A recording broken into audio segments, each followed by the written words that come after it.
The first time I realized I didn't exist to Alexander in public, it was at his birthday party. Not in some dramatic, scene-stealing way. No argument. No fight. Just a slow, quiet understanding that settled in my chest and refused to leave. In private, Alexander was perfect, thoughtful, soft in ways he never let anyone else see. He'd pull me close when we were alone, trace lazy circles on my arm while we talked about nothing, tell me I made him feel calm, safe. I felt chosen. But that night, standing in his friend's crowded apartment with a cheap drink sweating in my hand, I was nobody. I watched him move through the room like he always did, confident, easy smile, everyone drawn to him. He laughed loud, hugged people, soaked up attention like it was oxygen. I stayed a few steps behind, waiting for something. A glance, a touch, some quiet acknowledgement that I belonged at his side. Nothing came. When someone asked how he knew me, Alexander barely hesitated. "Oh, Christopher? Yeah, we work together. Work together." I felt my stomach drop, even though I'd half expected it. I smiled anyway, because that's what you do when you're trying not to look hurt. The guy nodded, already distracted, and the conversation moved on without me. Alexander didn't look back. We'd been seeing each other for 6 months by then. 6 months of late nights at my place. 6 months of whispered conversations in the dark. Of him kissing my shoulder before falling asleep. Of texts that said I miss you already 5 minutes after he left. 6 months of him telling me he wasn't out. That he needed time, that things were complicated. I told myself I understood. That night, I drifted to the edge of the room, pretending to scroll through my phone while I watched him from a distance.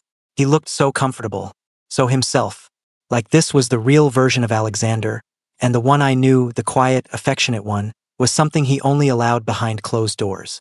At some point, he brushed past me to grab another drink. His hand grazed my lower back, quick and subtle, like a secret only I was meant to notice. "You okay?"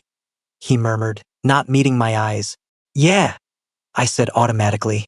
He smiled, relieved, and walked away again. That was the moment it hit me. I was being loved in fragments, given everything in private, and nothing where it actually mattered. Later, when the party thinned out and we finally left together, Alexander reached for my hand the second we were outside, fingers lacing with mine like nothing had happened. "You were quiet tonight," he said. I looked at him under the streetlight, at the softness in his eyes that no one else ever saw, the version of him that felt like home. "Yeah," I replied, "just tired." He squeezed my hand. "Come back to mine?" And I went. Of course I did. Because loving Alexander was easy when we were alone. It was everything else that was breaking me. Alexander's place always felt like a different world. The door would close behind us, the noise of everything else shut out, and it was like he could finally breathe. He kicked off his shoes, loosened up, turned into the version of himself I knew best. The one who leaned his forehead against mine in the hallway, eyes closed, like the day had been too heavy to carry alone. "God, I needed that to be over," he muttered. I didn't ask what that meant. I already knew. Inside, "You were great tonight," he said softly. I laughed under my breath. "I didn't do anything." "Exactly," he replied, like it was a compliment. That stung more than I wanted to admit. At one point, he looked up at me and said, "You know I care about you, right?" The question caught me off guard. I nodded, even though my chest felt tight. "Yeah, I know." He smiled, relieved again. That same relief I'd seen earlier at the party when I told him I was okay. Like my reassurance allowed him to keep everything exactly as it was. The city hummed outside the window, distant and indifferent. "I don't know what I'd do without you," he whispered into the dark. I stared at the ceiling, wondering how someone could make you feel so essential in private and so invisible everywhere else. The next few weeks followed the same pattern. Nights together, mornings apart, texts filled with affection, plans that always stayed vague. If I suggested going out somewhere public, a movie, a bar across town, there was always a reason not to. Too crowded. Someone from work might be there. Can we just stay in?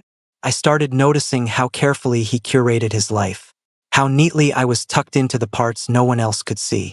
One evening, after he canceled dinner plans because his coworkers had spontaneously invited him out, something in me finally snapped. You ever think it's weird, I said, trying to sound casual, that none of your friends know about me? He stiffened beside me. It's not like that, he said quickly. You know it's not. Then what is it like? I asked. Silence stretched between us. His jaw tightened. I'm just not ready, he said, quieter now. Why do you keep pushing this? I turned to face him. Because I'm tired of feeling like a secret. He looked hurt, defensive. That's not fair, Christopher. The way he said my name, like a warning, made my stomach twist. I'm not asking you to come out to the world, I continued. I'm asking to exist. Just a little. He rubbed his face, frustrated. You don't get it. Then help me get it, I said. But he didn't. Instead, he pulled away emotionally and physically, like he always did when things got too close to the truth. He kissed my forehead, told me he loved what we had, asked me not to ruin it. That night, lying alone in my bed after he left, I finally admitted something to myself I'd been avoiding. Love shouldn't feel like erasing yourself. And no matter how perfect Alexander was behind closed doors, I was starting to realize that might never be enough. Things didn't end after that conversation. They never do. Not right away. Alexander still came over, still texted me good morning, still kissed me like he meant it. And I let him because part of me hoped that naming the problem had somehow loosened its grip. That he'd wake up one day and decide I was worth choosing out loud. But something had shifted. I started noticing the little things I'd ignored before. How he never used my name around other people even when he could have. How he angled his body away from me if someone he knew passed by on the street. How his hand would drop from mine the second we stepped into public space. It wasn't cruelty. That almost made it worse. One afternoon, we ran into one of his friends at a coffee shop across town. Someone he'd sworn didn't matter. Someone who didn't ask questions. I was mid-sentence when the guy walked up, and Alexander talked right over me. Alex, didn't know you came here. Yeah, Alexander said easily. Just grabbing coffee. I stood there, cup in hand, suddenly very aware of how silent I'd gone. The friend nodded at me politely. And you are? Alexander hesitated, just for a second, but I felt it like a punch. This is Christopher, he said finally. He, helped me with a project. Project. I smiled because that's what I always did. I made myself small so Alexander wouldn't have to feel uncomfortable. The friend chatted for another minute, then left. The silence afterward was unbearable. You didn't have to do that, I said quietly. Alexander frowned. Do what? Erase me. That's not fair, he said, defensive already. You know I didn't mean it like that. I looked at him, really looked at him, at how tense he was, how tired, how afraid. I'm not mad, I said. I'm just exhausted. That night, for the first time, he didn't stay over. We started drifting after that. Not in a dramatic, explosive way. More like two people pretending not to notice the widening gap between them. Our conversations stayed shallow. Our silences grew longer. Even when he held me, it felt like he was already halfway gone. Then came the night he invited me over, unusually serious in his tone. I need to talk to you, he said. I knew what that meant. My chest felt hollow before I even arrived. We sat on opposite ends of his couch, space between us that used to be filled with warmth. He kept rubbing his hands together, a nervous habit I knew too well. I can't keep doing this, he said finally. Not like this. I nodded slowly. I know. He looked relieved, and heartbroken, and guilty, all at once. You deserve someone who doesn't hide you, he said. The words hurt more than if he'd said nothing at all. So do you, I replied. We didn't fight. We didn't cry much. We hugged for a long time, holding on like we were trying to memorize each other. When he kissed me goodbye, it was gentle, final. Walking home alone that night, I felt strangely calm. Empty, yes, but also lighter. Loving Alexander had taught me something important. Being chosen only in private isn't being chosen at all. And no matter how perfect someone is behind closed doors, I finally knew this. I deserved to exist everywhere. I thought the hardest part would be losing Alexander. Turns out, it was learning how quiet my life felt without him. For weeks after we ended things, I kept reaching for my phone at night. Kept expecting his name to light up my screen with something small and intimate. Did you eat? I can't sleep. I miss you. My apartment felt too still, like it was holding its breath, waiting for someone who wasn't coming back. At first, I told myself I was fine. I went out more, said yes to drinks with coworkers I barely knew, filled my calendar with noise so I wouldn't have to sit alone with my thoughts. But Alexander was everywhere. In the corner of my couch where he used to sit. In the mug he liked that I never quite put away. In the part of me that still wondered if he'd miss me enough to change his mind. The worst part wasn't that he'd hidden me. It was how normal it had felt while it was happening. One night, a few weeks after the breakup, I ran into him again, completely by accident. A mutual friend's apartment, someone's promotion party I'd almost skipped. I spotted him across the room instantly. Same posture, same familiar way of laughing with his whole body. He looked good, relaxed, like he'd settled back into the version of himself everyone else knew. He saw me a moment later. Our eyes locked. For a second, the room fell away. No noise, no people, just us and everything we hadn't said. He hesitated, just like he always had, then walked over. "Christopher," he said softly. "Alexander." We stood there, awkward and exposed. No script this time. No private bubble to hide inside. "You look good," he said. "So do you," I replied, meaning it and hating myself a little for it. Someone bumped into us, laughing, and Alexander instinctively stepped aside to give them space. The old version of me would have shrunk back too. This time I didn't. "So," I said, "how've you been?" He shrugged. "Okay, busy." "You?" "Better," I said, surprised to realize it was true. He smiled at that, but there was something sad behind it. "I'm glad." There was a pause. He glanced around the room, then back at me. "I think about you a lot," he admitted. I nodded. "I know. He stopped himself, jaw tightening. "I wasn't ready." "I know that too," I said gently. "But I am." The words felt solid, real. Someone called his name from across the room. He looked torn for a moment, then met my eyes again. "You deserved better than what I could give," he said. "Yes," I replied. "I did." And for the first time, he didn't flinch. We didn't hug, didn't exchange numbers, didn't promise anything. He walked away, back into the crowd, and I watched him go without that familiar ache in my chest. Later that night, walking home alone, I realized something else. Alexander had loved me the only way he knew how at the time. Quietly, carefully, in shadows. But I had learned how to love myself out loud. And that made all the difference. After that night, something in me settled. Not healed, healing is messier than that, but steadier. Like I'd finally put both feet on the ground instead of balancing on hope. I stopped checking Alexander's socials. Stopped replaying old conversations in my head, wondering what I could have said differently. I even packed away the mug he liked, not because it hurt too much to see it, but because it felt like closing a chapter instead of lingering in it. Life didn't suddenly turn cinematic. No grand rebound romance. No instant glow-up montage. Just space. And in that space, I started noticing myself again. I signed up for a gym near my apartment not to punish my body, but to feel at home in it. I cooked actual meals instead of ordering whatever was fastest. I lingered in bookstores. I went to a small bar alone one Friday night and realized I didn't feel lonely. I felt curious. That's where I met him. His name was Daniel. He spilled half his drink reaching past me at the bar and immediately apologized like it was a personal failing. We laughed, talked. Nothing dramatic. No lightning strike. Just an easy conversation that didn't feel like it was hiding anything. At one point, he asked, "So, are you here with someone?" I hesitated for exactly 0 seconds. "No," I said. "Just me." He smiled. "Good. Not good for you. Not that's okay too. Just good." We didn't rush anything. We went on actual dates, public ones, coffee shops, walks through busy streets. He held my hand without scanning the room first.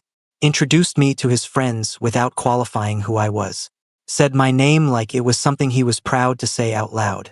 The first time he kissed me in front of other people, nothing inside me tightened. No fear. No instinct to pull away. I realized then how much I'd been holding my breath before. One night, months later, I ran into Alexander again. This time at a crosswalk downtown. No party. No buffer of people. He smiled when he saw me. Genuine. A little wistful. "Hey, Christopher." "Hey," I replied. He glanced at Daniel standing beside me, our fingers loosely intertwined. "This your boyfriend?" Alexander asked. Daniel looked at me, waiting, giving me space. "Yes," I said calmly. "It is." Alexander nodded slowly. "I'm really happy for you." And I believed him. As the light changed and we crossed the street, I didn't look back. Some people come into your life to love you in the ways they can. Others come to show you what you should never settle for again. Alexander was both. And I don't regret him, but I will never again be someone's secret. Daniel didn't replace Alexander. He didn't need to. What he did was quietly undo the damage I hadn't realized I was still carrying. Daniel was half asleep, his thumb tracing slow, absent patterns on my wrist. It should have felt peaceful, and it did, but something in my chest tightened anyway. "You ever feel like you're waiting for the other shoe to drop?" I asked suddenly. He opened his eyes, turning toward me. "About what?" "About being seen," I said. "Like one day you'll decide this is all too much." He didn't laugh it off, didn't reassure me with empty words. He just listened. Then he said, "Christopher, if I didn't want to be here, I wouldn't be." The simplicity of it hit me harder than any dramatic declaration ever had. With Alexander, love had always come with conditions. Timing, fear, circumstances. With Daniel, it just existed. No shrinking, no negotiating my place in his life. Still, healing isn't linear. A few weeks later, Daniel invited me to his company's holiday party. Big venue, lots of people, co-workers, friends. Old instincts flared up immediately. "You don't have to bring me," I said, trying to sound casual. "I'm sure you'll be busy." He paused, keys in hand, and looked at me carefully. "Why wouldn't I bring you?" I shrugged. "I don't know. Work stuff can be weird." His brow furrowed, not in anger, but confusion. "I want you there." That night, standing beside him while he introduced me, "This is my boyfriend, Christopher," I felt something inside me crack open. Not painfully, relievingly. No one looked shocked. No one whispered. No one treated me like a liability. I realized then how much of my past relationship I'd normalized. How much I'd convinced myself was just how things are. They weren't. Later, when we got home, I sat on the edge of the bed, suddenly emotional. Daniel noticed immediately. "Hey," he said softly. "What's going on?" I took a breath. I was in a relationship before you, with someone who loved me, but only when no one was watching. Daniel sat down in front of me, hands resting on my knees. "That must have hurt." "It did," I admitted. "More than I let myself believe." He leaned in, forehead touching mine. "You don't have to earn space with me." That was it. That was the sentence I'd needed years ago. Loving Alexander had taught me what longing felt like. Loving Daniel was teaching me what safety felt like. And for the first time, I wasn't afraid of being fully visible. Not to him. Not to the world. The last time I thought about Alexander, it wasn't with pain. It was with distance. Daniel and I were grocery shopping on a lazy Sunday afternoon, arguing lightly about whether oat milk or almond milk was superior. I caught our reflection in the freezer doors, him gesturing animatedly, me laughing, and for a split second, my mind flicked backward, to all the moments I'd stood just outside someone else's life, pretending that was enough. The contrast was so sharp it almost startled me. "You okay?" Daniel asked, noticing my pause. "Yeah," I said, smiling. "Just happy." And I meant it. Later that night, we hosted a small dinner at my place. Nothing fancy. A couple of Daniel's friends, one of mine. Music low, wine cheap, conversation easy. At some point, Daniel slipped an arm around my waist while we were all laughing over something stupid, like it was the most natural thing in the world. No hesitation, no calculation. I felt solid, present. After everyone left, we cleaned up together, bumping hips at the sink, joking about who was worse at doing dishes. When we finally collapsed onto the couch, Daniel pulled me close and rested his head against mine. "You know," he said casually, "I talk about you all the time at work." I froze, not in fear but habit. Good things, I hope. He laughed. Only good things. I thought back to Alexander, to how being mentioned at all had felt like asking for too much. How I'd learned to soften my needs so someone else wouldn't feel pressured. Daniel never made me feel like my existence was an inconvenience. I used to think love was supposed to be intense, I admitted quietly, like something you had to fight for. Daniel considered that. I think real love still takes effort, just not suffering. That landed deep. Lying in bed later, staring at the ceiling with his arm around me, I finally let myself fully grieve what I'd lost. Not just Alexander, but the version of myself who'd believed he had to be hidden to be loved. I wished that version of me peace, because now I knew better. Love shouldn't make you smaller. It shouldn't ask you to disappear. It shouldn't only exist behind closed doors. I'd been perfect in private to someone once. Now I was choosing to be real everywhere.